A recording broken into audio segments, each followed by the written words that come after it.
Bom, vamos começar por aqui então. Hoje a ideia era que a gente pudesse falar de resistência à insulina. E por que resistência à insulina? Primeiro, porque é um problema que acomete muitas pessoas. Segundo, quem já assiste aqui o Periscope sabe o quanto que nós insistimos na questão das pessoas comerem comida de verdade. Então, assim, e o quanto a diminuição dos processados, né, dos alimentos processados é muito importante, mas mais do que isso, é uma questão de saúde. Então, a ideia de trazer a doutora Clarissa hoje, que é endocrinologista, especializada em metabologia, correto? É isso. É que ela possa nos esclarecer mais ainda o que é resistência à insulina, como que ela influencia, então, e o que fazer para melhorar esse problema, fatores de risco, principais sintomas, que a gente possa fazer um apanhado sobre isso. Combinado? Bom, me fala um pouco, doutora Clarissa. Primeiro me fala um pouco de você, para as pessoas te conhecerem. Ela já esteve com a Paula Mello, para quem conhece o canal da Paula Mello, mas hoje está aqui para falar de resistência à insulina. Bom, eu sou especialista em endocrinologia, né, em metabologia. Trabalho diariamente com resistência insulínica também, né. E é mais para a gente bater mesmo um papo, entender o que vocês querem saber, o que vocês... quais as dúvidas, eu vou explicar um pouco, né, a respeito, falar um pouco da fisiologia também, mas é legal essa interação de vocês para a gente também ir guiando dentro daquilo que vocês querem saber, até porque a nossa intenção é levar informação mesmo. Exatamente. E ajudar as pessoas, né, a viverem melhor. Então, a primeira coisa, o que é resistência à insulina? A resistência insulínica, o que é, né? A insulina é um hormônio que a gente secreta normalmente, né? Quando a gente se alimenta, principalmente quando a gente come carboidrato, a gente tem depois da absorção desse carboidrato no estômago, ela ativa o pâncreas e o pâncreas secreta essa insulina. A função da insulina é fazer com que essa energia do carboidrato, dos alimentos, né, de forma geral, entre para dentro da célula. Então, ela funcionaria como uma chave numa fechadura, né? A célula teria a fechadura e a insulina seria a chave. Então, você abre a célula e essa energia entra para dentro da célula. Isso é o que acontece normalmente, né? Todas as vezes que a gente se alimenta, a gente secreta a insulina para fazer a absorção dessa energia. Essa energia, principalmente, a insulina age principalmente em músculos, tecido adiposo, que é a gordura, né? Cérebro e coração. Então, é onde a gente vai ter o efeito maior da insulina. O que acontece? Algumas pessoas desenvolvem alguns fatores de risco, e dentre eles, principalmente o ganho de peso, que a gente vai ter um acúmulo de célula gordurosa, e essa gordura, ela faz com que essa insulina não consiga fazer efeito. Então, você se alimenta, o pâncreas secreta a insulina, mas a insulina não consegue efetivamente se ligar àquela fechadura e fazer com que a energia entre. Quando a gente essa insulina não faz efeito, o organismo da gente entende que está faltando insulina.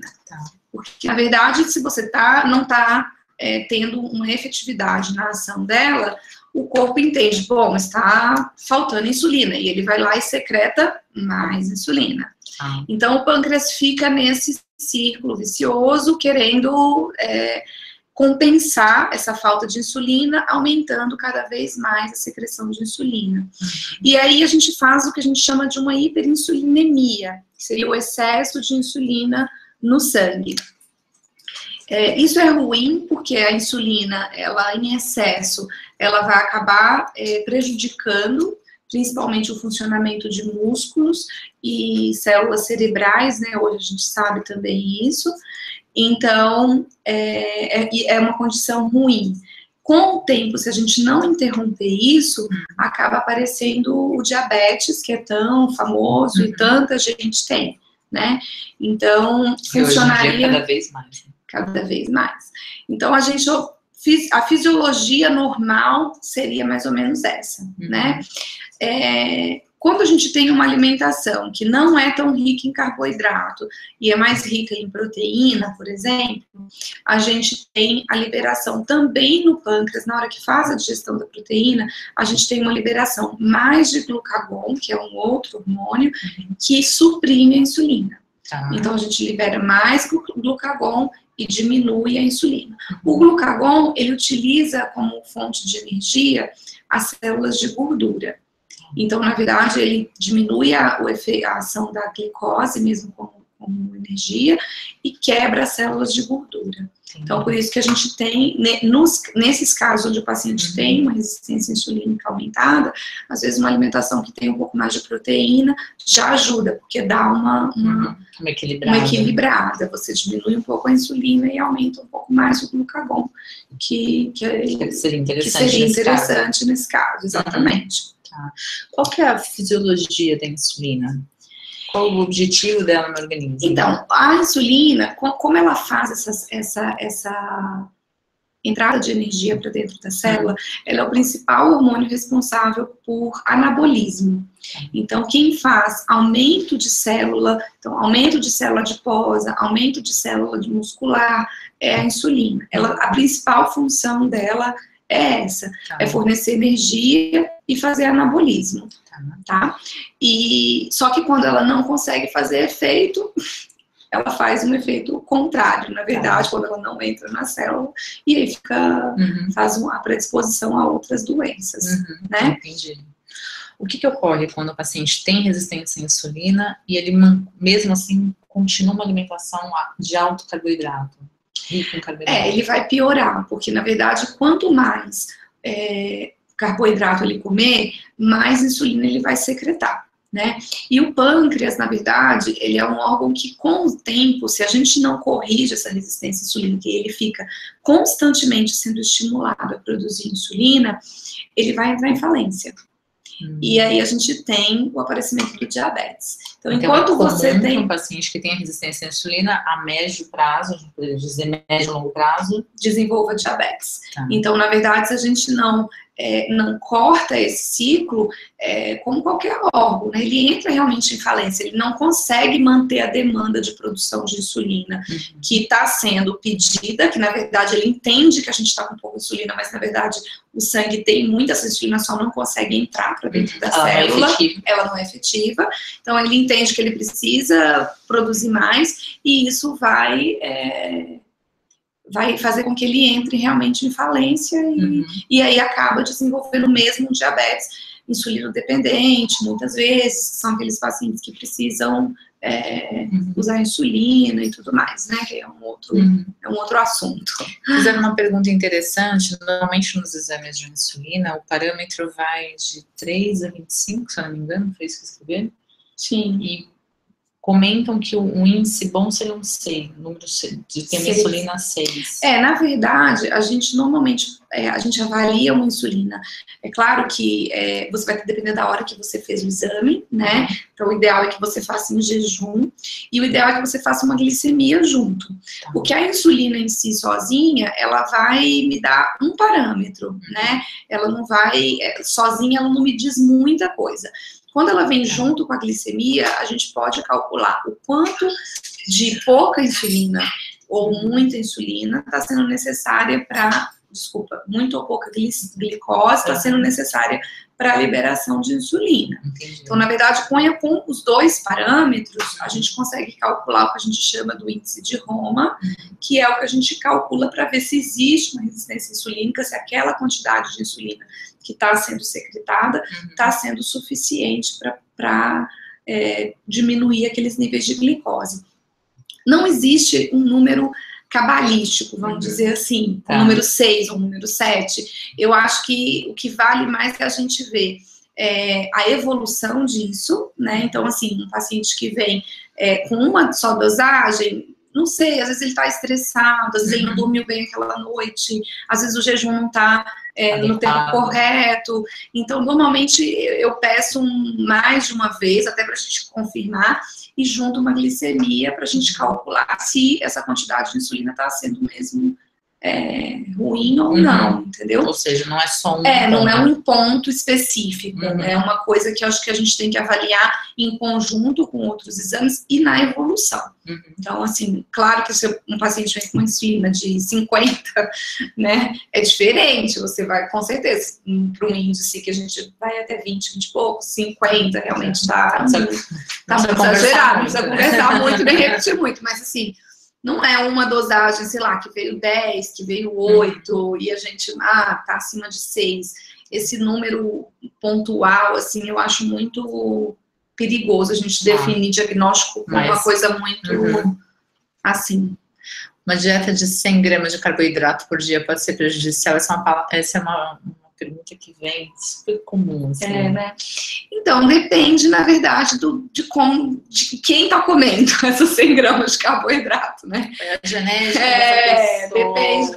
Depende da quantidade de exercício que ela faz, sei lá, da vida, do dia a dia dela aí, entendeu? Então, é claro que 100 gramas de carboidrato numa pessoa que já tem excesso de peso, né, que comeu 100 gramas de que carboidrato? 100 gramas de chocolate? 100 gramas de... né? De cabotiã? Depende. Mas, de qualquer forma, assim, 100 gramas de carboidrato vai estimular uma liberação alta de insulina para poder fazer a digestão, né?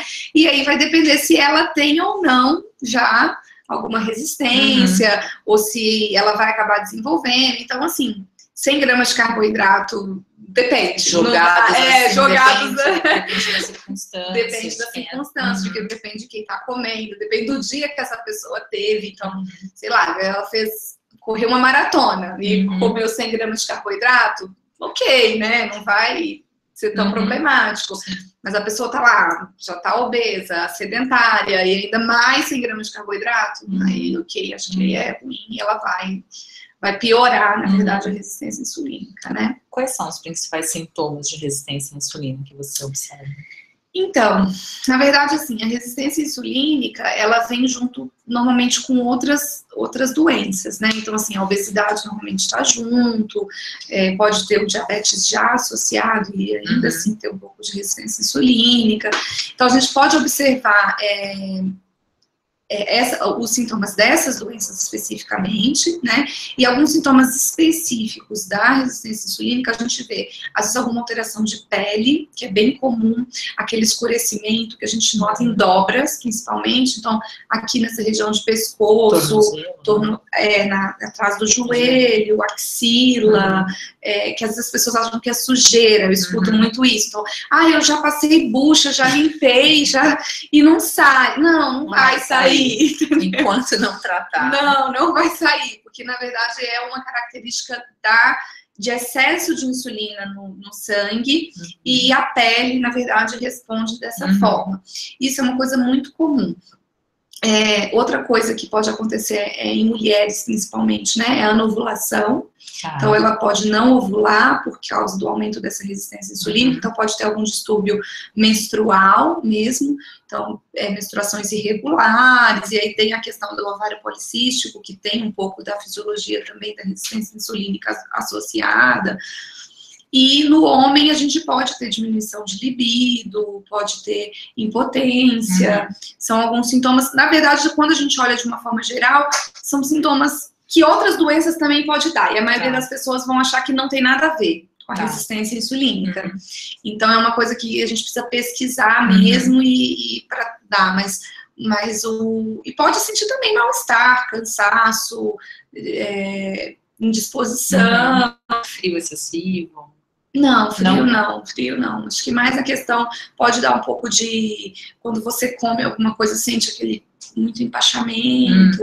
Então, também, sintomas que, na verdade, diversas coisas podem dar, e a pessoa não se atenta, né? Porque são coisas que, comi alguma coisa, né? Tô cansado, dormi mal, por isso que eu tô sem disposição.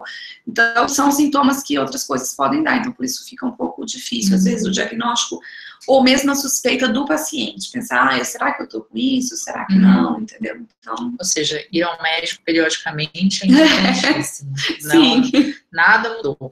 Uma pergunta que fizeram aqui interessante, eu só não consegui ler o nome da pessoa que fez, que está fazendo uma alimentação paleo low carb, tem resistência à insulina e quer saber depois de quanto tempo ela pode refazer os seus exames para ter certeza que essa resistência está regredindo. Normalmente, a gente, assim, também não é uma coisa que existe, né, aquele número certo, mas a gente acompanha pelo menos a cada 3 meses. Tá. Então, assim, a gente dá 3 meses, depois a gente repete, às vezes, porque como é pessoal, tem gente que tem um pouco mais de resistência, tem gente que tem uma resistência leve, corrige mais rápido, mas normalmente 3 meses é um tempo considerável que dá já pra gente conseguir ver se teve alguma melhora nos parâmetros ou não, tá? Algumas pessoas aqui no Periscope reclamaram do som, muito fácil, entra no canal do YouTube e acessa por lá, que tá passando lá ao vivo, e lá não tá dando problema. Pode fazer o diálise? Vocês têm, se você quiser responder, que sai um pouco, tá travando a conexão, então, para quem estiver travando a conexão aqui via Periscope, por isso que hoje eu abri junto no YouTube.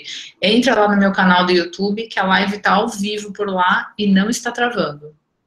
Tá bom? Porque daí a gente não fica na dependência do aplicativo do Periscope, que às vezes não é tão legal assim, tá? Acho que é a Ana, não é? Blog Diário Saudável, acho que é a Ana. É a Ana. Sua paciente, né? Ela tinha se apresentado agora. É verdade. Por isso que eu sei. É verdade. Me fala uma coisa, quais são os riscos de uma resistência à insulina alta? Então, a resistência insulínica, a insulina em si, né, como hormônio em excesso no organismo, ela pode ter algumas consequências.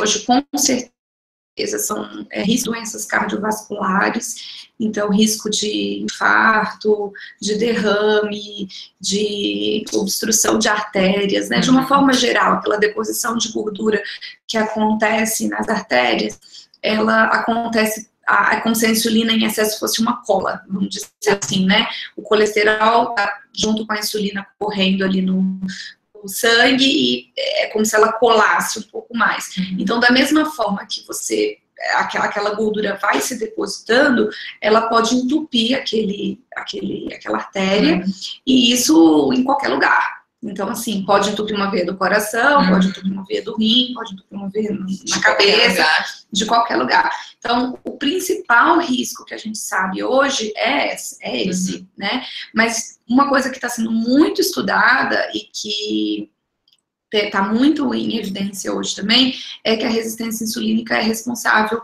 pela doença de Alzheimer, que é uma coisa que a gente não sabia, né? E agora a gente sabe que parece que tem um fundo, eles chamam de cérebro diabético. Na verdade. Interessante, né? O termo, né? O termo. Cérebro diabético, que seria essa resistência insulínica nas células neuronais mesmo, tá? Entendi. Então, ou seja, o risco é alto, né? É alto. Na verdade, é claro que assim, se a gente não interrompe essa resistência insulínica, né, vão aparecer outros problemas. Então, assim, mulheres que vão querer engravidar e não vão conseguir. Que é bastante comum. Que é muito comum isso. Pode aparecer o diabetes futuramente, às vezes já tem uma família, já tem história familiar, já tem uma genética aí que não ajuda nada, né? E então não precisa de uma resistência também super forte para poder desenvolver um diabetes, já abre um diabetes rapidamente, então não é uma coisa que às vezes também é tão a longo prazo, às vezes a médio, curto prazo também a gente vê o aparecimento de diabetes em pessoas jovens, então tem todos esses riscos, na verdade, né? Então é uma condição muito ruim. E a insulina, ela é também um hormônio que a gente chama de inflamatório, vamos dizer assim, né? Por quê? Porque ele provoca o aparecimento de de algumas substâncias que são pró-inflamatórias. E isso, na verdade, gera a circulação dessas substâncias no corpo todo, né, vai gerar como se fosse uma inflamação sistêmica mesmo. Então, isso ajuda ao aparecimento de outras doenças. Então, a gente ainda não sabe tudo, né, a respeito disso, mas a gente sabe que essa condição inflamatória, cronicamente, ela pode ser responsável pelo aparecimento de câncer, de outras doenças ruins, na verdade, que a gente ainda não sabe totalmente o fundo. Então, pelo sim e pelo não, é melhor não ter. Pelo sim e pelo não, é melhor tratar e não ter. E se tiver, tratar da forma adequada. Fizeram uma pergunta aqui pelo Periscope, que é a seguinte: a resistência à insulina, o tratamento hoje em dia é feito só com medicação ou com alimentação? Na verdade, a gente tenta primeiro a mudança de estilo de vida. A gente tenta primeiro a alimentação, porque a grande maioria dos pacientes que têm resistência insulínica tem excesso de peso ou ganharam peso recentemente. Então, assim, teve um ganho de peso rápido e aí isso fez com que a insulina perdesse a ação, né, não fizesse tanto efeito. Então, normalmente, a gente tenta a mudança mesmo, a dieta, com exercício físico, a melhora do sono, ver como está a parte do humor também dessa pessoa, porque, claro, que fazer dieta e exercício, eu costumo dizer que todo mundo sabe, né? Todo mundo sabe o que tem que fazer, que... Não quer dizer que faça. Não quer dizer que faça, mas todo mundo sabe. Então, a gente também tem que olhar essas duas coisas que são muito importantes, que atrapalham muito o tratamento. Tanto a parte de humor, então, às vezes, as pessoas mais deprimidas ou que estão mais para baixo não têm uma certa dificuldade de aderir, né, a isso. E dormir bem, gente. Nossa, dormir bem é importante para tudo. Para hormônio, então, nem se fala, entendeu?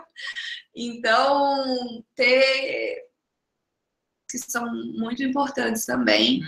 Mas depois, se a gente tentar, né, fez direitinho, assumiu, fez certinho a dieta, fez o exercício e não melhorou, talvez a gente realmente precise de medicamento. Então a gente poderia dizer que hoje em dia a medicação não é o primeiro tratamento. Não é o primeiro tratamento. Que bom. Na verdade, não.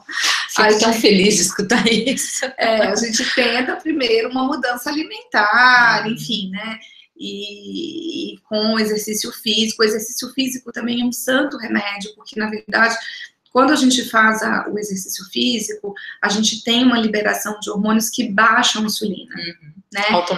Automaticamente. E isso não tem remédio nenhum no mundo que faça igual. Então, principalmente musculação, né? Principalmente musculação e que melhora a sensibilidade da insulina ao músculo, junto com o aeróbico. Porque o aeróbico você tem a liberação do hormônio. Então, aí quando você faz a musculação em seguida o aeróbico, você capta, esse músculo fica mais ávido pela glicose. Então, a insulina consegue fazer efeito. Primeiro musculação, depois aeróbico. E aí mais você consegue fazer o efeito melhor. Então, na verdade, a gente tenta sim. Não, medicamento não acho que é a primeira para poucas doenças. Claro, tem coisas que são mais emergenciais que precisam, mas nesse caso, não. Como não é uma condição que se desenvolveu do dia para a noite, né? Ela veio acontecendo. Não é no estalar de dedos. Não é no estalar de dedos. Também não é um estalar de dedos que resolver que vai diminuir o risco, que vai deixar de ter infarto, que vai deixar de ter... Não. Até porque depende dos riscos de cada pessoa, idade, é um tabagista, não é genética. Isso, as outras coisas. Então, na verdade, não precisa ser uma coisa também para amanhã. Então, dá para esperar, dá para a gente tentar. Normalmente, mesmo esses 2, 3 meses, acho que dá para tentar, tenta fazer. Não deu certo, aí ok, acho que aí, né, a gente tentou, mas assim, com força de vontade, né? Não é tentar aquela coisa. Tentar de verdade, aquela tentada mais ou menos, que também o resultado vai vir mais ou menos, não tem jeito. E uma coisa que eu sempre comento aqui é que, assim, eu tinha resistência à insulina, em 2 meses de mudança de hábito alimentar, a insulina tinha entrado no lugar. Melhorou. E faz 2 anos que eu não tomo medicação. Então, assim, não só não tomo medicação, que assim, eu posso dizer que eu não sou mais resistente à insulina, ponto. que você conseguiu manter com Sim. o exercício, com a... Exercício e alimentação. Então, assim, é super possível. Eu acho que tem uma questão, que até uma coisa que nós estávamos conversando antes, que eu acredito que em consultório você veja muito. Algumas pessoas realmente têm uma dificuldade muito grande de mudança de estilo de vida. Tanto Sim. de estilo de vida, quanto uma mudança de hábitos alimentares. Sim, com certeza. Algumas pessoas têm muito mais essa dificuldade. Então, assim, eu acho que vale um investimento tanto de assim, faça os seus exames periodicamente, entenda o porquê você tem que mudar a sua alimentação. Acho que isso é super importante. Não é só, eu tenho que deixar de comer tais alimentos. Não, entenda por que você não deve. Quando você entende, você faz.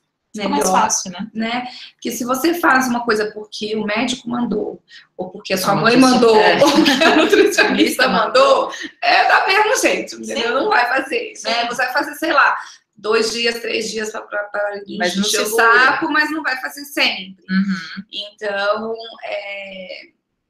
eu acho que você tem que querer. Uhum. E para você querer, eu acho que você tem que entender. Uhum. Eu acho que a doença é de cada um, né? Você é responsável por aquilo que você tem. E você tem que entender o que é para você ter vontade de fazer, porque senão também não vai dar certo, entendeu? Então... E tem que entender que fazer uma mudança de estilo de vida, hoje até eu fiz um post no Instagram sobre isso, que assim, você não precisa fazer tudo de uma vez só, sabe? Então a partir de agora eu não vou comer uma lista desse tamanho de coisa. A gente sabe que não é tão fácil assim você mudar. Você viveu uma vida comendo todos esses alimentos e de repente não pode mais. Não deveria comer mais uma série desses alimentos, mas assim, comece gradativamente, então.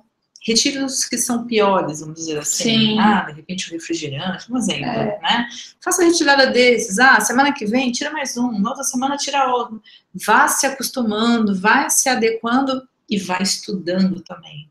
Pegue informações com o seu médico, estude também o porquê de uma alimentação com baixo carboidrato, o que ela melhora a sua condição. Sim, né? sim. Porque na verdade você tem uma condição e a baixa desse carboidrato vai te ajudar. Então, assim, entenda o porquê disso. Certeza. Porque daí deixa de ser dieta, passa a ser uma mudança de hábito. Né? Dieta tem começo, meio e fim. A gente faz dieta para entrar numa roupa, né? Para entrar no vestido com casamento. Né? Faz o detox de uma semana, só toma sopa e água. Exatamente. Você aguenta isso por uma semana, mas não por uma vida. Não, né? Com certeza não. E de uma forma ou de outra, quando você escolhe se alimentar melhor, com o mínimo de processados possíveis, por exemplo, com uma redução desses carboidratos, se você entende, se você consegue ver que assim, então eu preciso ter o auxílio também de um exercício físico, porque isso também vai ajudar na minha insulina.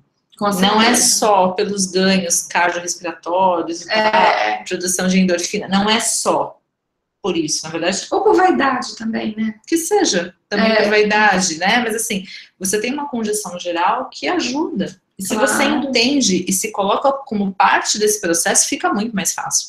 O problema é que a maioria das pessoas se coloca assim, a médica, né? O médico me mandou fazer.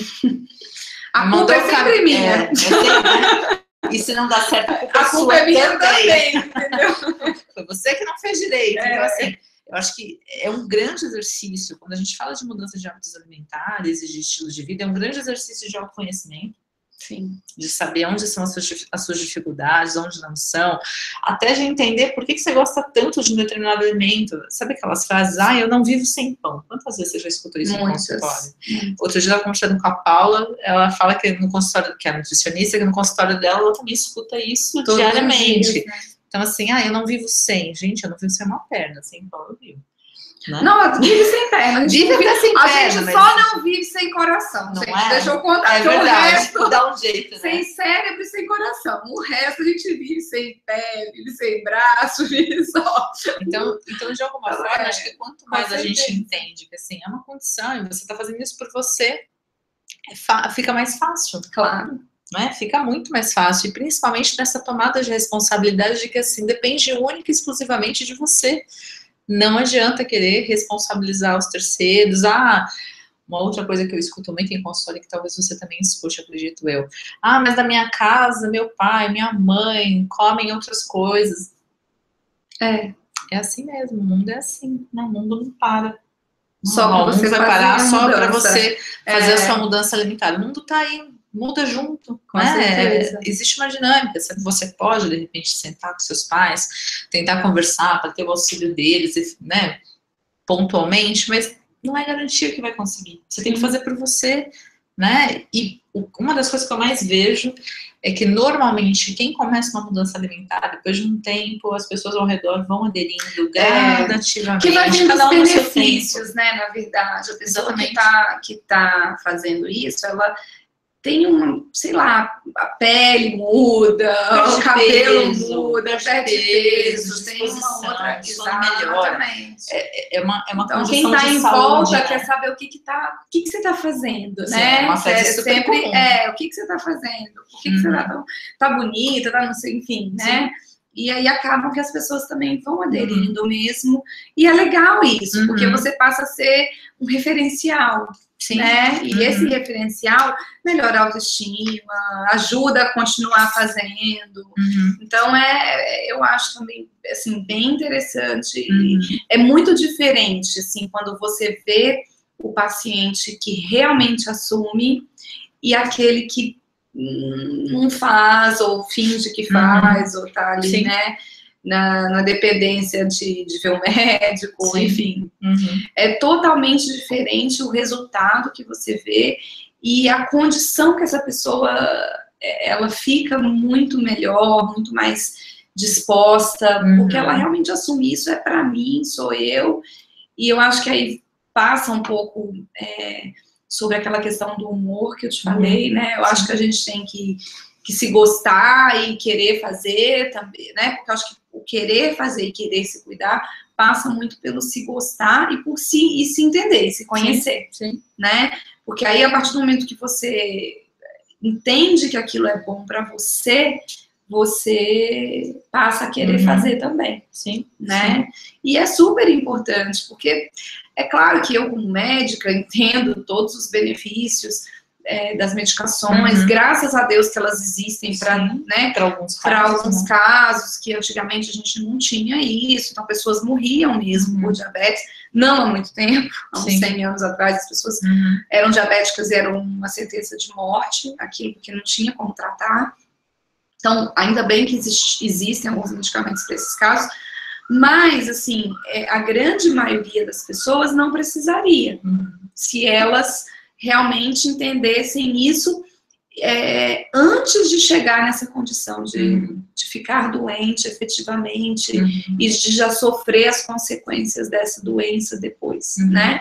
Então, eu acredito muito nessa mudança mesmo de estilo de vida, de comer melhor, de se exercitar, de se cuidar mesmo, porque isso com certeza é impossível, assim, 2 mais 2 é 4, é impossível dar errado. Nunca dá. Nunca dá, entendeu? Nunca dá. Se fizer efetivamente. Efetivamente, vai dar certo. A mudança também é efetiva. Com certeza. É tanto quanto, a equação é clara. É clara, exatamente. Uma pergunta que fizeram aqui pelo Periscope, se o glifage ele pode ajudar na dieta. Eu já ouvi tanto essa pergunta. Na dieta, especificamente... que assim, o glifage é uma medicação que tem uma ação ele tem uma ação de diminuição da resistência insulínica, tá? Então ele vai sensibilizar as células a receberem essa insulina e essa insulina fazer efeito, tá?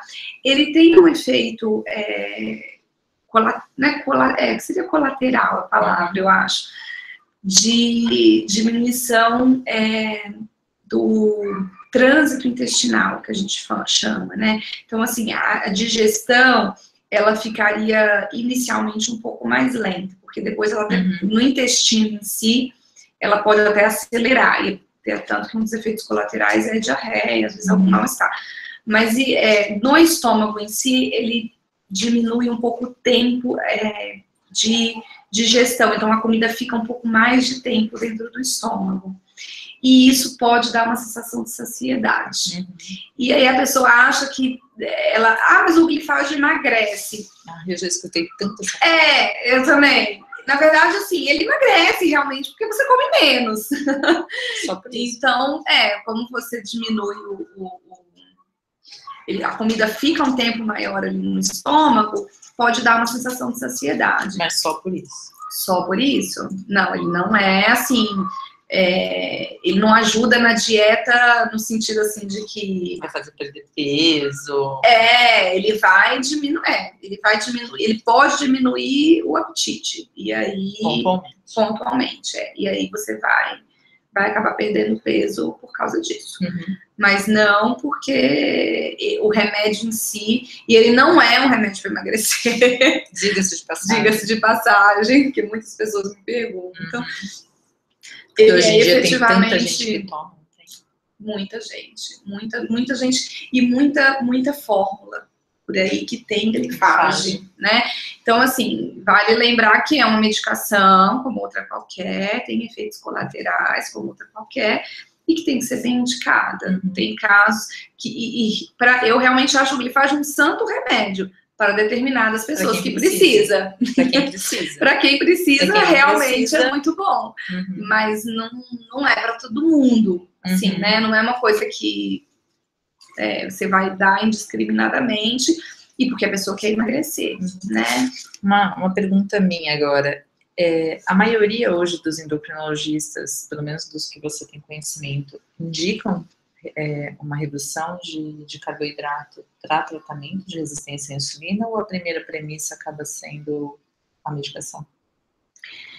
Eu acho que isso varia um pouco, na verdade, e eu acho que não é nem da formação, eu acho que é da pessoa mesmo, assim, tem médicos que eu acho que acreditam mais no poder da medicação, até porque é muito frequente o número de pessoas que não aderem, né? Exatamente. Então, às vezes, não mudam, então, o estilo de vida. Não muda o estilo de vida, e aí a gente, como tem o conhecimento do risco que essa pessoa está correndo, né, dos problemas que ela pode gerar, e às vezes a gente entra com a medicação de cara, porque você vai fazer, óbvio, uma avaliação ali com o paciente e vai ver.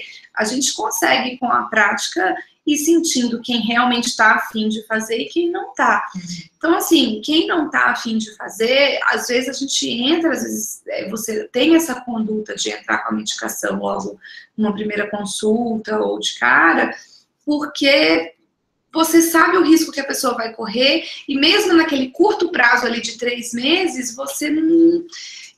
Se a pessoa não baixar aquela resistência insulínica, né, ela pode ter outra, por exemplo, um paciente pós-infartado, né, infarta, vem no consultório, teve esse problema, ficou internado, chega aqui e fala pra mim, olha, eu vou continuar fumando, vou continuar comendo tudo que eu quero, e é isso. E assim, eu sei que se ele não baixar, em 3 meses, talvez ele infarte fatalmente, né? Então, assim, nessa situação, talvez eu entraria também com a medicação no primeiro momento, porque eu tenho conhecimento e não quero que ele sofra essas consequências, apesar dele não querer, né? Dele tá apostando para ver, e né? aí entra a tal da responsabilidade que a gente tá falando exatamente. Antes. Então, é mais por isso, mas eu acho que é uma conduta que varia realmente, de médico para médico mesmo. Tá. Uma pergunta que veio aqui é se a resistência à insulina atrapalha a perda de peso. Atrapalha. É um pouco mais lento.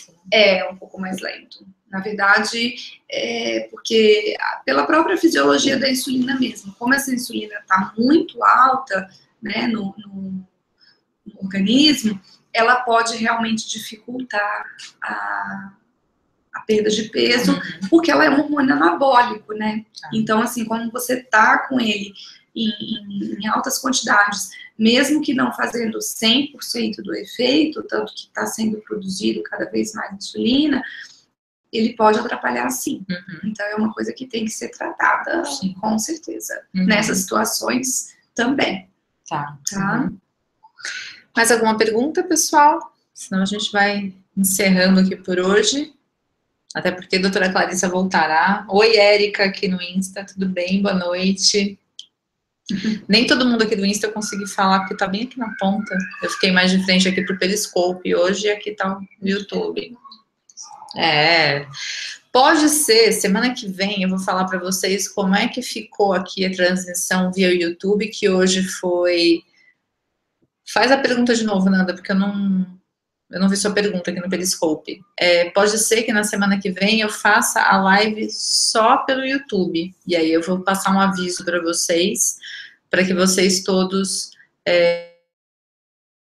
se eu observar que a transmissão ela é mais... né, ela sofre menos. Aqui no Periscope hoje, por exemplo, caiu e eu retornei. Nanda, faz a sua pergunta de novo, que a gente tenta responder aqui. Você perguntou, mas eu só vi você pedindo para responder. Bom, enquanto ela digita a pergunta, doutora Clarissa, seu e-mail e formas de contato com você para quem quiser. Tá, o meu consultório fica no Itaim Bibi, em São Paulo, tá?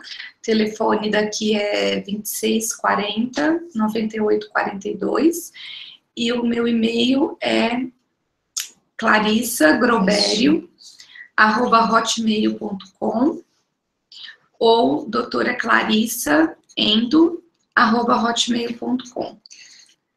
Ela perguntou alguma coisa da insulina. Nanda, sua pergunta foi quais tipos de insulina as pessoas mais se adaptam a isso? Você conseguiu? Ela perguntou os tipos de insulina, acho que de aplicação, né? Olha, em relação às insulinas, a gente tem uma gama hoje de insulina. Isso mesmo, quais tipos de insulina? A gente tem uma gama de insulinas, na verdade. Hoje as melhores insulinas são aquelas que tentam imitar a que a gente produz, né?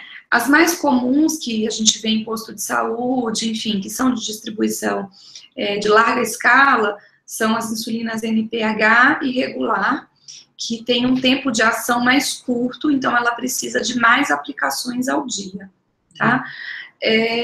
As insulinas que são análogos de insulina, que a gente chama, que seriam, eu não sei se eu posso usar essa palavra, porque ela dá um pouco de polêmica, mas seria mais bioidêntica, vamos dizer assim, seria mais parecido.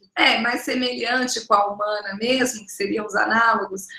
Eles têm, a gente já tem insulina hoje de aplicação uma vez ao dia, e temos de ação de 24 horas e até de 42 horas. Mas essa de 42 horas, ela ainda assim tem que ser aplicada diariamente. Então não pode ser, porque ela dura 42 horas, ela pode ficar um dia sem aplicar. A gente ainda tem esse porém de estar aplicando todos os dias. Mas que daria para aplicar uma vez ao dia só, tá? Então, também fica como uma dica para algum assunto mais para frente, a gente falar um pouco mais de insulinas, né, de aplicação delas em diabetes, né, e tudo mais. Mas espero que tenha respondido. Se não responde por completo, você pode me mandar também por e-mail, mais especificamente o que você quer saber, quem está usando, como está o esquema de insulina, que aí eu te respondo pessoalmente mesmo. Qual é o seu e-mail? doutoraclarissa@hotmail.com ou clarissagroberio@hotmail.com. Então, pronto. Podem me mandar, sem problemas.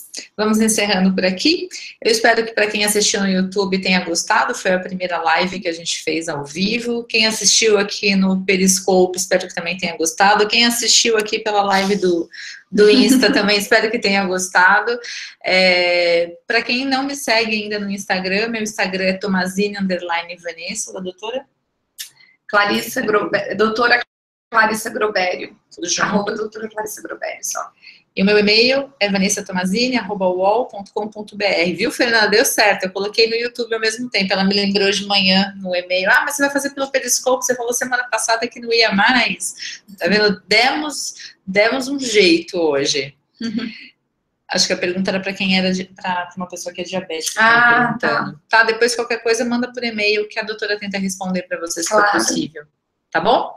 Bom, um beijo para vocês. Muito obrigada por terem participado. Semana que vem estaremos de volta. Eu não estou com a minha agenda aqui. Semana que vem vai ser com a nutricionista Vitória Falcão. Letícia me ajudando aqui do lado. Certo? E aí nós vamos falar sobre cozinha e amor, e alimentos, usar alimentos com amor. Bom, estava lendo a pergunta aqui do Periscope. Certo, meus amores? Um beijo para vocês e até a semana que vem. Muito obrigada, Clarissa. Até a próxima. Que isso, até a próxima. Daqui um mês estaremos de volta e logo, logo eu divulgo o dia que a doutora Clarissa estará aqui. Tá bom? Um beijo para vocês. E eu falei no início. Não esqueçam do Conacói amanhã, Letícia me avisando aqui. Não esqueçam do Conacói amanhã, às 21 horas, tá bom? Se inscreve lá que vocês vão ter acesso. Combinado? Um beijinho para vocês. Tchau, tchau. Até a semana que vem. Tchau, tchau. Tchau.